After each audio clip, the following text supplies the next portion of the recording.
Ukraine और रूस की जंग से जुड़ी खबरों के लिए सबसे पहले देख लेते हैं टॉप 9 महायुद्ध।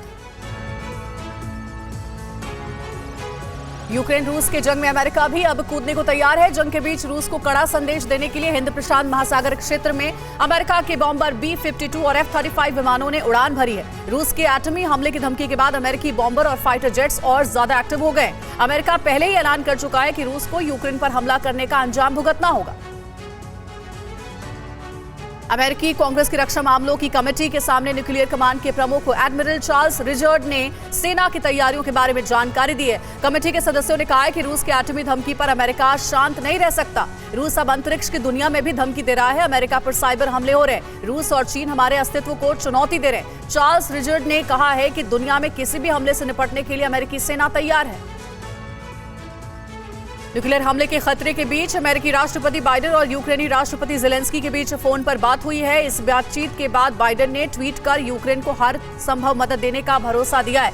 बाइडेन ने युद्ध के लिए रूस को कटघरे में खड़ा किया है और जेलेंस्की ने कहा है कि हमें रूस के हमले को जल्द से जल्द रोकने के लिए और प्रयास करने होंगे। दोनों राष्ट्रपति के बीच रूस पर और प्रतिबंध लगाने पर भी बात हुई है।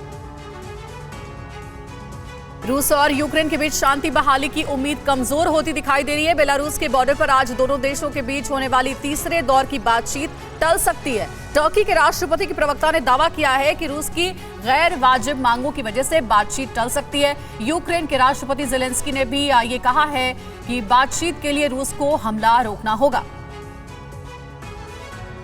यूक्रेन रूस महायुद्ध के बीच संयुक्त राष्ट्र महासभा की इमरजेंसी बैठक में रूस के खिलाफ पेश किए गए प्रस्ताव पर आज रात 8:30 बजे वोटिंग होगी। यूएनजीए में होने वाली वोटिंग में 193 सदस्य देश शामिल होंगे। इस वोटिंग में रूस का वीटो पावर नहीं चलेगा। कल जब यूएनजीए को रूस के विदेश मंत्री सर्गेई लावरोव वीडियो कॉन्फ्रेंसिंग के जरिए संबोधित कर रहे थे तो यूरोपीय यूनियन के प्रतिनिधि उनका बॉयकॉट कर सदन से बाहर निकल गए। यूक्रेन की अपील पर इंटरनेशनल कोर्ट ऑफ जस्टिस में युद्ध को लेकर 7 और 8 मार्च को सुनवाई होगी। यूक्रेन के विदेश मंत्री दिमित्री कलेवा ने कुछ दिन पहले आईसीजे में रूस के हमले के खिलाफ सुनवाई के लिए अर्जी दी थी। यूक्रेन ने मानवता के खिलाफ छेड़ी जंग को लेकर रूस के खिलाफ कार्रवाई करने की मांग की है।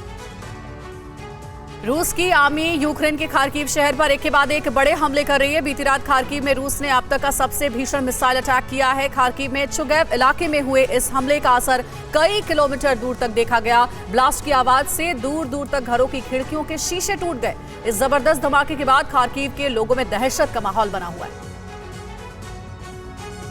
रूसी आर्मी के हमलों ने यूक्रेन की राजधानी कीव के करीब बोरोड्यांका शहर को तहस नहस कर दिया है। रूसी बारूद की आग ने यहां की रिहायशी इमारतें यहां पर धधक रही हैं। रॉकेट हमलों ने घरों को उजाड़ दिया है और हर तरफ आग की लपटें उठती दिखाई दे रही हैं। नीला आसमान धुएं से धूमिल हो चुका है। सड़कें इमारतों के मलबे से ढक गई हैं और चारों तरफ युद्ध से होने वाली तबाही का मंजर साफ साफ देखा जा सकता है।